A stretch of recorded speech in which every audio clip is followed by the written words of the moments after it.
আপনারা বেশি কথা কন। আমি একটা গ্রাম ধরে আমি কেস দেবো, একটা গ্রাম ধরে দেবো কেস। বাড়ির সমস্ত তথ্য নিয়ে টিয়া তারপরে সে আমার হাতে প্রেম করছে ছুটাইয়া, একেবারে ছুটাইয়া টাকা দাও। 8 বছর ধরে প্রেম, বিদেশে থেকে প্রতিশ্রুতি, গোপনে বিয়ে, কিন্তু সেই প্রেমের পরিণতি আজ অনশন। ফরিদপুরের এক নারীর হৃদয় বিদারক ঘটনা এখন শুধু একটা গল্প নয়, বরং এক সামাজিক প্রশ্ন। আমি চাই আমার স্বামীর বাড়ির অধিকার চাই, আমি আমার স্বামীর বাড়ি থাকবো, আমার স্বামীর বাড়ির অধিকার চাই, আমার স্বামীর বাড়িতে আমি। ফরিদপুরের নগরকান্দা পৌর এলাকার মধ্য জগদিয়া গ্রামের বাসিন্দা খাদিজা বেগম, বয়স 50 বছর, 2 সন্তানের জননী। দাবি করছেন 8 বছর আগে বিদেশে থাকার সময় পরিচয় হয়েছিল বাস চালক ফরিদ ফকিরের সঙ্গে। ফোনে প্রেম, তারপর গোপনে বিয়ে, কিন্তু বিয়ের 4 মাস পার না হতেই স্বামীর স্বীকৃতি মিলছে না। তাই ভোর থেকে বসে পড়েছেন স্বামীর বাড়ির সামনে অনশনে।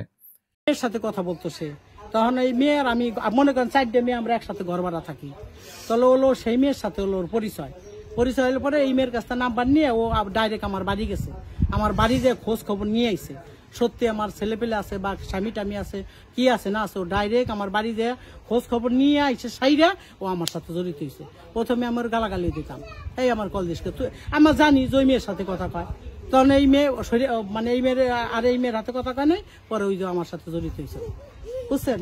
এই লোক কথা সমাধান না পেলে আমি যেতে সরবো না, আমার লোক আসবে, লোকজন আসবে, সবাই আসবে, এই জায়গায় সব কথা হবে। এই যে বললাম না, একজন কেবল কল দিচ্ছি যে রিপাতে পাঠিয়ে দেন, আর দেলার সাথে জানে, সে তো থানায় কল দিবে, অবশ্যই দিবে। আর থানায় আমার জিটি করা আছে, আমি যে গাইছি আমার 2 ধরনের জিটি করা আছে, থানায় আমার জিটি আছে।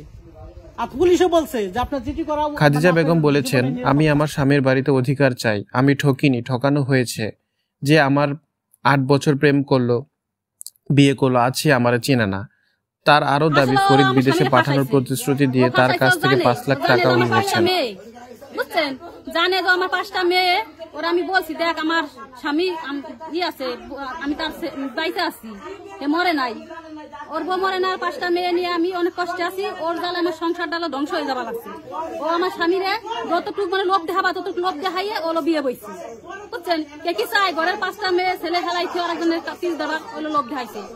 তবে গল্প অন্যদিকও আছে। ফরিদের তৃতীয় স্ত্রী রেহানা বেগম বলেছেন, খাদিজা আমার স্বামীকে ফাঁদে ফেলে বিয়ে করেছে, ব্ল্যাকমেইল করে টাকা নিয়েছে, জানতো ওর 5টা মেয়ে আছে, তাও লোভে পড়ে এগিয়েছে। স্বামী ফরিদ ফকির নিজেই বিয়ের কথা স্বীকার করে বলেছেন, খাদিজা বলছিল বিদেশ পাঠাবে, তাই বিয়ে করেছি, কিন্তু পরে দেখি সোনা নাই, গাড়ি নাই, আরো নিজেই লোক ডাইকা বিয়ে করাইছে। তিনি আরো দাবি করেন, খাদিজার মেয়ে এখন তার বাড়িতে। মহিলা আসছে, উনি আসলে কে? হ্যাঁ, আমি ওরে বিদেশ যাওয়ার জন্য আজ থেকে আরো 7 বছর আগে টাকা নিতে পারলাম, আমার আজ নেয়, কাইল নেয়, আমার আজ নেয়, কাইল নেয়, পরে ওর বাড়িটা নিয়ে লোকজন ডাকবে, আমার বিয়ে করা লাগছে, আমার বউ, আমি বিয়ে করছি, কথাটা বলছে না, বিয়ে করছি 3 দিন পরে সোনা হয়ে গেছে, সোনা হয়ে গেছে, সোনা তুই নিয়েছিস, এই কাহিনী বুঝছেন, 3 দিন পরে। তারপরে আমার মেয়ে তারাই গেছে, ওর মেয়ে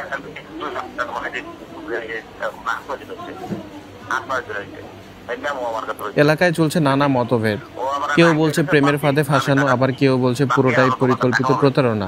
বিষয়টি এখন শুধুই একটি ব্যক্তিগত ঘটনা নয়, বরং সমাজের জন্য এক শিক্ষা। 8 বছরের প্রেম কি সত্যিই ভালোবাসা ছিল, নাকি ছিল পরিকল্পিত প্রতারণা?